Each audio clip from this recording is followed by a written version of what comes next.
تاریخ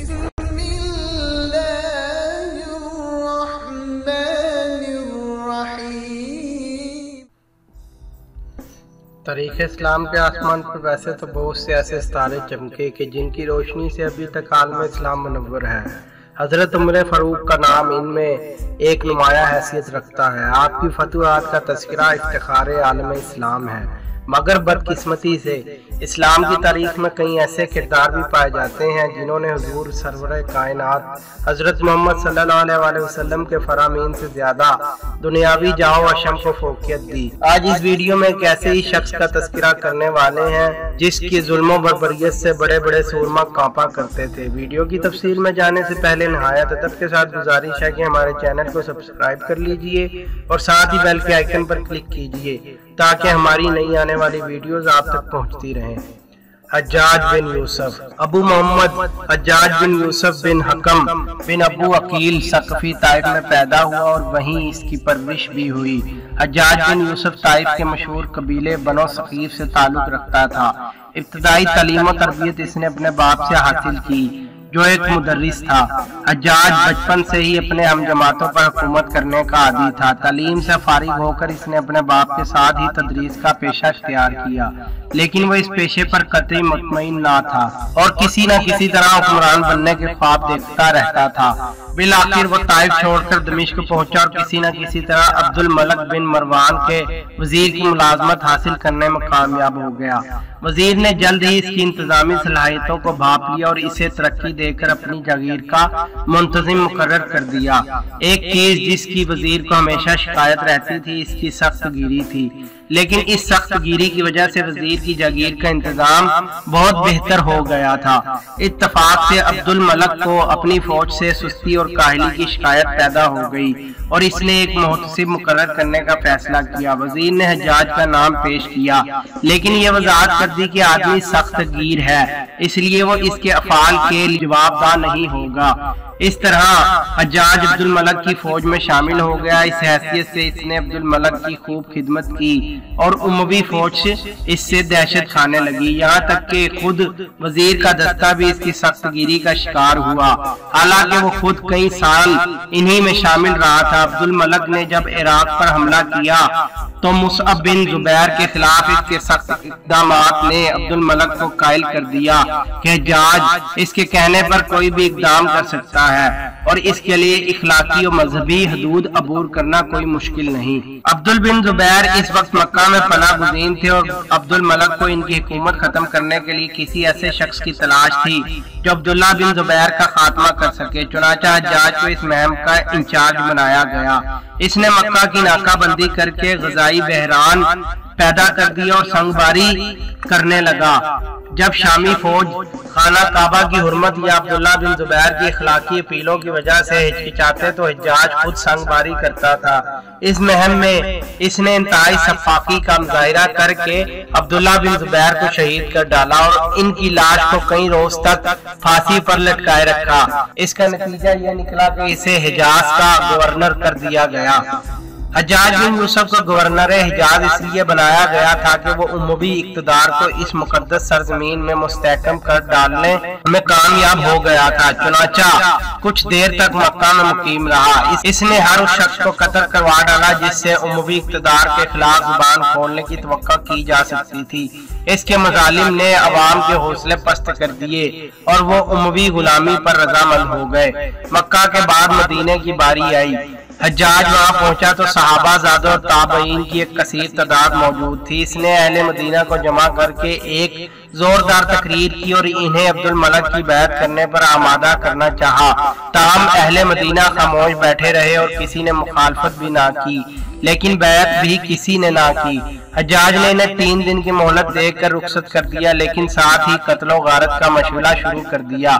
لوگ اس کے جور و ستم کے واقعات سن چکے تھے اور واقعہ حرہ انہیں ابھی بھولا نہیں تھا، اس لیے انہوں نے عبد الملک کی بیعت کر لی۔ واقعہ حرہ کیا ہے اس کے متعلق میں ایک الگ ویڈیو بناؤں گا۔ اس کا مختصر تعارف یہ ہے کہ یزید کے دور میں ثانیہ کربلا کے بعد دوسرا بڑا ثانیہ مدینہ پر شامی فجاج کی چڑھائی تھی، جس میں انہیں کامیابی حاصل ہوئی اور مدینہ میں قتل عام کیا گیا۔ یہ افسوسناک واقعہ 63 ہجری میں پیش آیا اور واقعہ حرہ کہلاتا ہے۔ یزید کی بھیجی ہوئی افواج نے 10,000 سے زائد افراد کو شہید کیا، خواتین کی بے حرمتی کی گئی اور 3 دن تک مسجد نبوی میں نماز نہ ہو سکی۔ حجاج نے معززین کی ایک فہرست تیار کر ڈالی اور ان سب کو یکے بعد دیگر طلب کر کے بیعت لی۔ جس نے اموی حکومت پر تنقید کی اس کی گردن اڑا دی۔ 2 ماہ تک اس کی بربریت کے بھرپور مظاہرے ہوتے رہے۔ بالآخر اس مقدس بستی کے باشندوں سے قیامت ٹل گئی اور حجاج کا تبادلہ عراق کر دیا گیا۔ عبد الملک نے اہل خراسان اور کوفہ و بصرہ کے باغیانہ روش کو ختم کرنے کے لیے حجاج کو گورنر مقرر کیا۔ اس نے صرف 12 آدمی ساتھ لیے اور 1000 میل کا فاصلہ طے کر کے بالکل غیر متوقع طور پر کوفہ پہنچا۔ کوفہ میں داخلے کے وقت اس نے نقاب پہن رکھی تھی تاکہ لوگ اسے پہچان نہ سکیں۔ اس کے ساتھی اہل کوفہ کو پکار کر مسجد میں جمع ہونے کا حکم دے رہے تھے۔ حجاج بن یوسف ثقفی مسجد پہنچا تو لوگ شرارت پر آمادہ تھے، کنکریاں ہمراہ لائے تھے تاکہ ان سے نئے گورنر کا استقبال کر سکیں۔ اس نے ممبر پر چڑھ کر نقاب الٹی اور تقریر اس طرح شروع کی: لوگوں سنو اور ہوش و آواز درست کر کے سنو، تمہاری شورش پسندی اور شرارتوں سے تنگ آ کر امیر المومنین نے اپنے ترکش کا سب سے سخت تیر تم پر چلایا ہے۔ تم منافق، مفسد اور باغی ہو، تم نت نئی شرارتیں کرتے ہو، ہر آنے والے حاکم سے بغاوت کرنے کے عادی ہو۔ سیدھے ہو جاؤ اور عطاف کے لیے سر جھکا دو، ورنہ تمہیں ایسا ذلیل و خوار کروں گا کہ تمہاری آئندہ نسلیں تم پر لعنت بھیجا کریں گی۔ میں تمہاری گیدڑ بھگیوں سے ڈرنے والا نہیں، بلکہ تمہارے ٹیڑے پن کو ایسا درست کروں گا کہ تم سدھی ہوئی اونٹنیوں کی طرح دودھ دینے لگو گے۔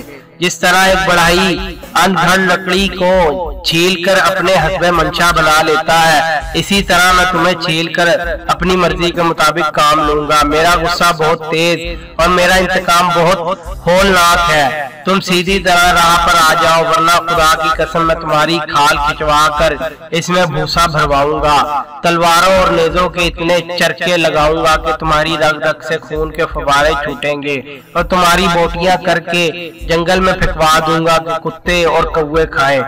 میں نے سنا ہے کہ تم میں سے اکثر محلب کا ساتھ چھوڑ کر لوٹ آئے ہیں کہ وہ امیر المومنین کے دشمنوں کی تلواروں کا لقمہ بن جائے اور تم بیوی بچوں میں بیٹھے مزے کرو۔ سن لو، میں امیر المومنین کے سر کی قسم کھا کر کہتا ہوں کہ جو لوگ محلب کا ساتھ چھوڑ کر آئے ہیں وہ 2-3 دن کے اندر واپس چلے جائیں، ورنہ مجھ سے برا کوئی نہیں۔ میں تمہاری بیویوں کے سہاگ لوٹ لوں گا اور تمہارے بچوں کو یتیم بنا دوں گا کہ در در کی ٹھوکریں کھاتے پھریں۔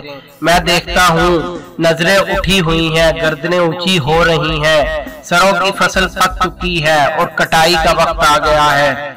میری نظر وہ خون دیکھ رہی ہے جو پگڑیوں اور داڑھیوں کے درمیان بہ رہا ہے۔ اس تقریر سے لوگ بری طرح مرعوب ہوئے۔ اس نے عبد الملک کا خط پڑھنے کا حکم دیا جس میں اس کی تقریر کا حکم تھا۔ خط کا آغاز السلام علیکم سے ہوتا تھا۔ لوگ سہمے ہوئے خط سن رہے تھے، لیکن حجاج سخت غصے کے عالم میں چیخا: کمینوں، امیر المومنین تم پر سلام بھیجتے ہیں اور تم میں سے کوئی جواب تک نہیں دیتا۔ اس پر سب لوگوں نے بیک وقت سلام کا جواب دیا اور خط کو نہایت غور سے سنا۔ حجاج نے کوفہ کے لوگوں کو حکم دیا کہ جو لوگ محلب بن ابی سفرہ کی فوج سے بھاگ کر کوفہ آئے ہیں وہ فوراً واپس چلے جائیں، ورنہ انہیں قتل کر دیا جائے گا۔ اہل کوفہ اس حد تک فرما بردار ہو گئے تھے کہ انہوں نے اس حکم کی فوراً تعمیل کی۔ محلب بن ابی سفرہ کون تھے؟ ایک شخص محلب کا بسپورہ بالا عبارت میں ذکر ہوا ہے، مناسب ہوگا کہ ان کا مختصر تعارف پیش کر دیا جائے۔ یہ اموی دور کے ایک مشہور سپہ سالار تھے جنہوں نے خوارج کے خلاف جنگوں میں ناموری حاصل کی۔ وہ دراصل عبداللہ بن زبیر کے حامیوں میں سے تھے جنہیں خوارج کے استحصال کی ذمہ داری سونپی گئی تھی۔ جب اہل بصرہ نے ان کے پاس نافع خارج کی زیادتیوں کی شکایت کی تو محلب نے معتدل خون ریز لڑائیوں کے بعد نافع کو قتل کر دیا۔ دیا اور خارج کو بصرہ سے پرے دھکیل دیا۔ حجاج کوفہ سے بصرہ پہنچا اور وہاں کے لوگوں کو مرعوب کرنے کے لیے بھی ایک زبردست تقریر کی اور فوج کی تنخواہوں میں کمی کر ڈالی۔ عبداللہ بن جارود ایک سردار نے اس حکم کے خلاف اپیل کی تو اس نے اسے جھاڑ دیا۔ اس پر فوج میں بغاوت ہو گئی اور فوجیوں نے حجاج کے خیمے کو گھیر لیا، لیکن حجاج نے رشوت دے کر بہت سے لوگوں کو ساتھ ملا لیا اور اس طرح بغاوت فرو ہو گئی اور اس کے قائد قتل کر ڈالے گئے۔ اہل عراق اس بغاوت کی ناکامی سے بہت مرعوب ہوئے۔ حجاج نے حضرت انس بن مالک مشہور صحابی کی شان میں بھی گستاخی کی اور ان کے لڑکے کو قتل کروا دیا۔ تاہم عبد الملک نے اس پر سخت گرفت کی اور حجاج کو انس سے معافی مانگنی پڑی۔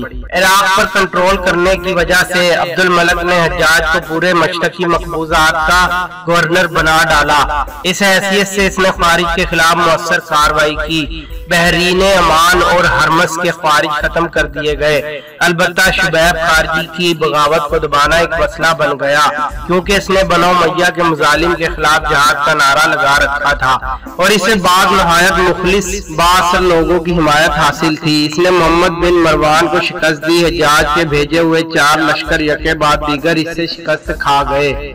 بالآخر حجاج نے کوفہ سے ایک عظیم لشکر اباب بن ورقہ کی قیادت میں بھیجا، لیکن شبیب نے صرف 1000 سواروں کی مدد سے اسے شکست دے کر کوفہ کی طرف بڑھنا شروع کر دیا۔ حجاج خود مقابلے پر آیا اور ایک شدید مارکے کے بعد شبیب کو شکست ہوئی اور وہ دریا عبور کرتا ہوا ڈوب گیا۔ حجاج کے ظالمانہ رویے کے خلاف سب سے بڑی بغاوت اموی سالار عبد الرحمن بن اشعث نے کی۔ وہ ترکستان کے محاذ پر زنبیل کے خلاف برسرے پیکار تھا۔ اس نے مفتوحہ علاقے کا انتظام درست کرنے کے لیے تھوڑی دیر تک جنگ و جدل ملتوی کیا تو حجاج نے اسے ایک نہایت سخت خط لکھا۔ اس پر وہ اور اس کی فوج سے بغاوت کرنے پر آمادہ ہو گیا اور انہوں نے زنبیل سے صلح کر لی اور عراق واپس لوٹ کر بصرہ پر قبضہ کر لیا۔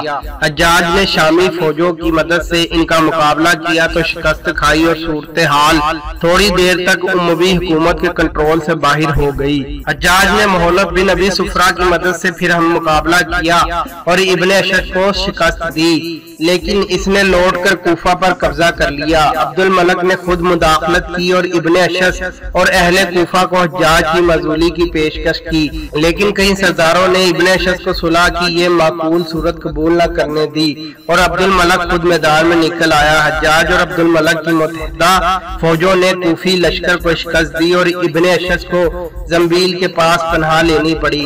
حجاج نے زنبیل کو لکھا کہ اگر تم ابن اشعث کا سر کاٹ کر بھیج دو تو 10 سال کا خراج معاف کر دیا جائے گا۔ زنبیل نے حجاج کی اس پیشکش کو مان لیا اور ابن اشعث کو قتل کر ڈالا۔ حجاج نے ولید بن عبد الملک کے عہد میں فتوحات پر زیادہ زور دیا اور سندھ اور ترکستان میں بے شمار فتوحات کی۔ اس نے اپنے بھتیجے محمد بن قاسم کو سندھ پر حملہ کرنے کا حکم دیا اور یوں ہندوستان میں پہلی مرتبہ مسلمانوں کی باقاعدہ حکومت قائم ہوئی۔ محمد بن قاسم کی فتوحات پر ہم ایک تفصیلی ویڈیو بنا چکے ہیں جو آپ ہمارے چینل اردو زبان والے پر دیکھ سکتے ہیں۔ حجاج بن یوسف بہت باصلاحیت انسان تھا۔ وہ حکومت کے استحکام کے لیے ہر کام کرنے کو تیار رہتا۔ اموی حکومت کے استحکام میں اس کا بہت بڑا حصہ ہے۔ اس نے اخلاقی اور مذہبی حکام کو ہمیشہ خلیفہ کی خوشنودی کے لیے قربان کیا اور حجاز و عراق پر مضبوط اموی کنٹرول قائم کر دیا۔ معاشی استحکام کے لیے اس نے معاشی اصلاحات نافذ کی اور غیر مسلموں سے جزیے وصول کیے۔ اس کا مزاج فاتحانہ تھا، اس لیے اس کے عہد میں فتوحات بھی حاصل ہوئیں، لیکن یہ صرف تصویر کا ایک رخ ہے۔ دوسرا رخ یہ ہے کہ وہ نہایت ظالم اور سفاک انسان تھا جو بے وجہ تلوار استعمال کرتا۔ انسانی جان کی حرمت اس کے نزدیک کوئی معنی نہ رکھتی تھی۔ حرم کا احترام اس نے بے دریغ اٹھایا، حرام مہینوں کا احترام بھی وہ کم ہی کرتا تھا۔ عراقیوں اور اجمی مسلمانوں سے اس کا سلوک نہایت ظالمانہ تھا۔ وہ سخت متصف تھا اور شمالی دنانی قبائل کا سرپرست تھا۔ اس نے یمنیوں کو بلا وجہ ظلم کا نشانہ بنایا اور اس طرح سے اس کے ظلم و جور اور قبائلی تعصب پر بنو امیہ کی جڑیں کھوکھلی ہو گئیں اور عوام الناس کے دلوں میں ان کے خلاف نفرت کا بیج بویا گیا جو اموی سلطنت کے لیے تباہ کن ثابت ہوا۔ القصہ، حجاج نے اپنی تلوار اور تقریری قوت بنو امیہ کے استحکام کے لیے استعمال کی، جس سے وقتی طور پر اموی حکومت مستحکم ہو گئی، لیکن اس کی غلط کاریوں نے عوام کو اموی حکومت سے برگشتہ کر دیا۔ حجاج نے اپنے اور حکومت کے مخالفین پر بیجا ظلم ڈھائے۔ اس کی محبوب سزا مخالف کو برہنہ یعنی ننگا کر کے بغیر چھت کے قید خانوں میں رکھنا تھی۔ اس معاملے میں وہ مرد اور عورت کی تمیز بھی نہیں رکھتا تھا۔ مزید اذیت کے لیے وہ ایک ہی خاندان کے مرد و خواتین کو ایک ہی جگہ برہنہ قید رکھتا۔ ایک وقت میں اس کے برہنہ قیدیوں کی تعداد 50,000 تک پہنچ گئی تھی، جن میں خواتین بھی شامل تھیں۔ ان قیدیوں میں اکثریت قاتلان عثمان اور حجاج و بنی امیہ کے سیاسی مخالفین کی تھی۔